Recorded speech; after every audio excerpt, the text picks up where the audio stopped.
بعض اوقات ایسے لمحات آتے ہیں کہ جس میں حضور علیہ السلام کی ذات والا صفات پر درود پاک پڑھنا یہ جائز نہیں۔ 4 ایسی صورتیں ہیں کہ جس میں حضور علیہ السلام کی ذات والا صفات پر درود پاک پڑھنا یہ جائز نہیں۔ پہلی صورت تلاوت قرآن مجید کے دوران، اگر حضور علیہ السلام کا نام پاک قرآن پاک کی تلاوت کے دوران آ جائے، جیسے کہ محمد رسول اللہ قرآن پاک میں آیا ہے، تو جب محمد رسول اللہ پڑھیں گے تو اس کے بعد حضور علیہ السلام کی ذات والا صفات پر درود پاک نہیں پڑھیں گے، کیونکہ بعض جو ناقص العلم لوگ ہیں وہ جب یہ سنیں گے کہ حضور کی ذات کے بعد درود پاک پڑھا جا رہا ہے تو وہ یہ سمجھیں گے کہ شاید قرآن پاک میں بھی درود پاک لکھا ہوا ہے اور یہ پڑھنا ضروری ہے۔ اگر ایسا عمل پایا گیا تو اسی طرح پھر قرآن پاک میں زیادتی لازم آئے گی۔ تو اگر قرآن پاک میں زیادتی لازم آئی تو یہ کفر ہوگا، کیونکہ قرآن پاک میں کسی بھی چیز کی زیادتی کرنا یا کمی کرنا کفر ہے۔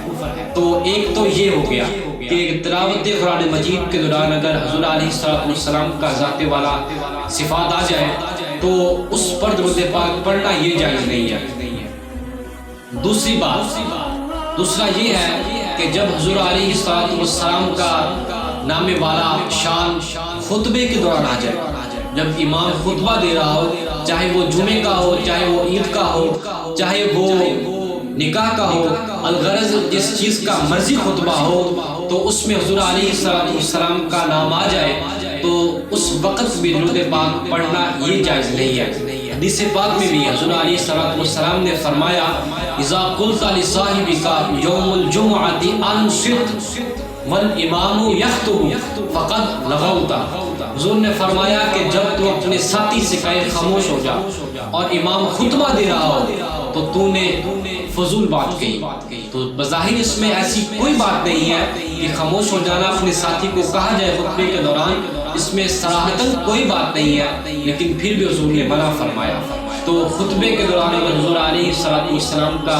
نام آ جائے تو درود پاک نہیں پڑھا جائے گا۔ تیسری جگہ وہ ہے کہ جب اذان کہی جائے، اذان کون سی؟ جو جمعے والے دن خطبے سے پہلے اذان کہی جاتی ہے، اس میں بھی درود پاک پڑھنا یہ جائز نہیں ہے۔ کیوں؟ کیونکہ بعض علماء نے اس بات پر فتویٰ دیا ہے کہ جو خطبے سے پہلے اذان ثانی جمعے کی دی جاتی ہے وہ خطبے کے ساتھ ملحق ہے، یعنی وہ اذان اور خطبہ ایک ہی ہے، تو لہٰذا جس طرح خطبہ سننا ضروری ہے خاموشی کے ساتھ، اسی طرح وہ اذان بھی خاموشی کے ساتھ سننا ضروری ہے، اور اس اذان کا جواب بھی نہیں دیا جائے گا کیونکہ وہ اذان بھی خطبے کا حصہ ہے۔ اسی طرح خطبے میں درود پاک پڑھنا جائز نہیں تھا، اسی طرح یہاں پر اذان میں بھی درود پاک پڑھنا جائز نہیں ہے۔ چوتھی اور آخری بات جس میں حضور علیہ السلام پر درود پاک پڑھنا جائز نہیں ہے، یہ ہم جہاں پر بھی جائیں جہاں پر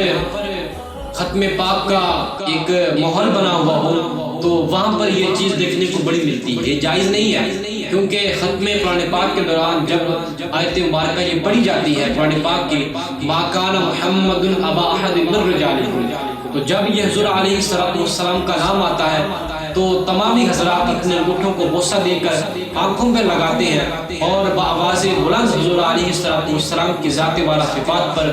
درود پاک پڑھتے ہیں۔ تو یہ شرعاً ناجائز ہے، ایسا کرنا جائز نہیں ہے، کیونکہ حضور علیہ السلام کا نام میں پہلے عرض کر چکا ہوں کہ حضور علیہ السلام کا نام اگر قرآن پاک میں آئے تو اس پر درود پاک پڑھنا یہ جائز نہیں ہے، کیونکہ ناقص العلم لوگ جو وہ یہ سمجھتے ہیں کہ شاید یہاں پر قرآن پاک میں لکھا ہوا ہے،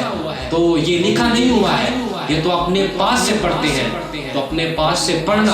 یہ قرآن پاک میں زیادتی کرنا ہے، قرآن پاک میں بڑھوتری ہے، تو قرآن پاک میں کسی چیز کی بھی زیادتی کرنا، الغرض ایک حرف کی بھی زیادتی کرنا یہ کفر ہے۔ تو جو کفر کا مرتکب ہوگا تو اس پر تجدید ایمان بھی لازم ہے، تجدید نکاح بھی لازم ہے۔ تو قرآن پاک جب پڑھا جائے تو خاموشی کے ساتھ سنا جائے، حضور علیہ السلام کا نام آئے تو آگے بڑھ جائے، درود پاک نہ پڑھا جائے، یہی آج کے دور میں بہتر ہے۔